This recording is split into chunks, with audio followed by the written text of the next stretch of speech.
Yo, what up guys, it's your boy Sontj here to review Samurai Jack Season 5 Episode 4, or XCV, or Episode 55.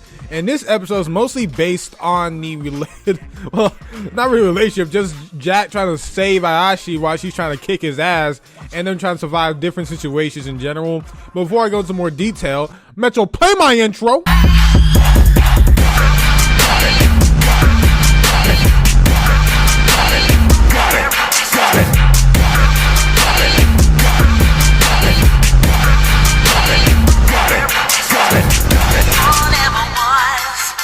So this episode really still ventures on to how Samurai Jack is dealing with the fact that he just pretty much murdered most of all the, well, not really much murder, but he had to kill the coup daughters, and the only one that survived is this chick named ASHI, and she's the one that was the nicest out of all of them, but she is extremely brainwashed throughout this entire episode of how great a coup is and how much of a demon Samurai Jack is. But Samurai Jack blames himself for how this chick turned out, so he takes it upon himself to see if he can try to change her mind and try to figure out a way to convince her that everything she knows and everything she believes in is a lie. But before Samurai Jack can do this, the area they was fighting, which was a snow area in like I don't know what the fuck happens to it. Like the ground just disappears and they fall into like a giant sea monster.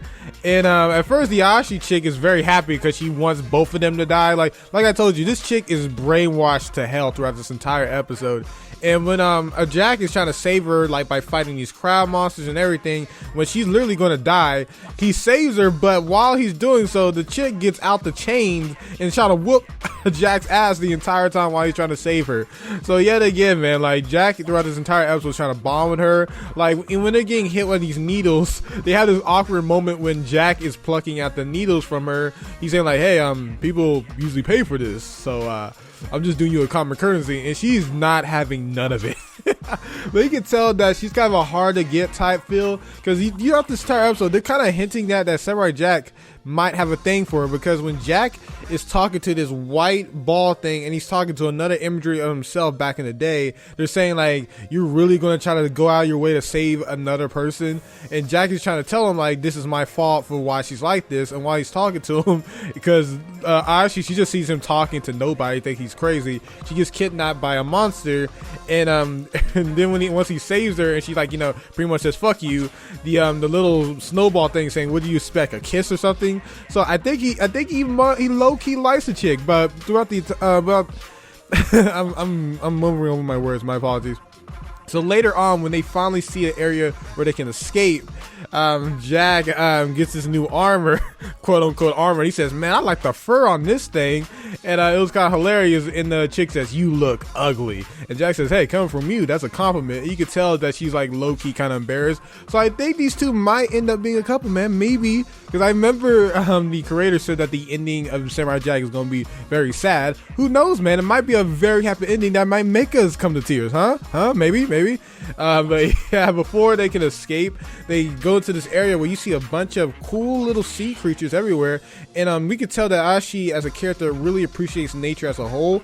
And it kind of calms down. Like every time she's about to go insane or like do her little Aku's the greatest shit, when she sees something beautiful as nature, she calms down.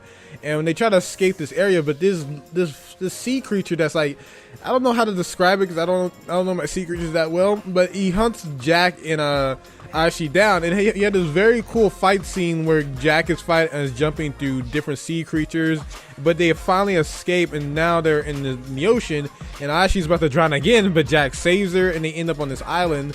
But coincidentally, they still have a weapon there, and while Jack is like chilling, relaxing with nature, ASHI has a plan to try to kill Jack. But then we see a ladybug land fly where ASHI is, and ASHI has a flashback, and it's a flashback where ASHI's training with the daughters, and she stops because there's a ladybug. But then her mother comes by and says, hey, your distraction is going to cost you your life. This is against Aku's will. And eventually this kind of makes her believe that Jack is not the bad guy, because when Jack gets the ladybug, instead of crushing it, because that's what wow, motorcycles are just going in outside. But anyway, when instead of Jack smashing the bug like her mother did, he looks at it and enjoys its beauty and lets it go, and that's when ASHI drops her weapon, and that's the end of the episode. So the character development for Jack here is that he's still haunted by killing, because he's imagining crows and shit calling him a murderer, and he's yelling at them saying that no, these daughters chose this path, they led to this path of getting killed.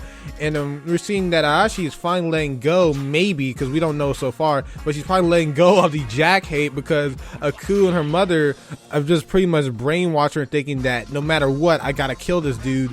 And we're seeing more of a light bond coming between them, because their back history is kind of the same, because Jack was grown up to take out Aku, and that was his whole mission, but that was the right way of thinking. And Ashi's way of thinking, when she grew up, her entire life she was trained to kill Jack, and Jack is just a bad guy, which is the wrong way. So I might see maybe a love thing between the two, don't know yet.